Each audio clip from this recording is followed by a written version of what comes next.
Yes mga katambling, mauna ni parto sa amo ang pag-floating cottage diri sa Kaluya. So nakapasugba mi, nakapagpatula o naapod mi danggit nga pinirito. So dinha nga part mo ambak ko kay na-amaze ko kay very crystal clear, kay ila ang tubig o limpyo, kay naagi siya sa tunga sa dagat. O so mauna mo maligo ta para dili pud kanse nga ato ang biyahe or ato paggibayad sa cottage kay 1,200 ang ilahang floating cottage. So ilang cottage good for 30 person di ay umuari mo diri. So available ka ini siya every Monday to Sunday. So umuari mo din open sila every day. So mauna so dili punta magpalampas mo anhi punta diri sa ilahang Kaluya Sacred Heart. So dinha mo katkat ni 90 state di ay ang ilahang hagdanan din ha. So si Sandy Mongoloid Macquarie baboy-baboyon dyan na siya ukat-kat kay busog o of course nakainom po na si baboy-baboy. So naibot dyan Sandy.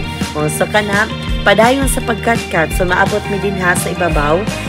Ma-amaze ka kay naa siya sa ibabaw dyan. Nagdupa siya, nagatubang sa dagat.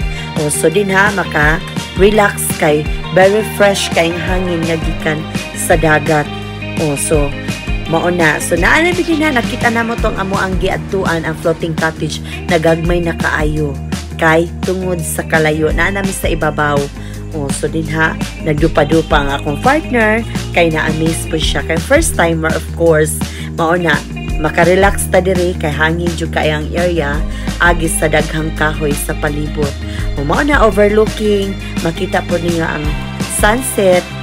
Naa din ha mauna ang amo ang giadtuan. So lami kayo din labi na kung mahal adlaw kay daghang kaing tawo din ha.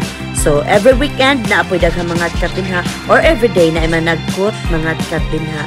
Lami kaayo. So labi siya diha magabi din ay kay na ay mga lights mansiga na siya din ha.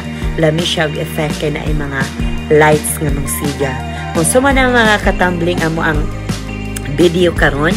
Salamat kay sa pag-support sa paglantaw sa akong vlog. Maayong gabi kaning tanan. Bye-bye. I love you all. Mwah.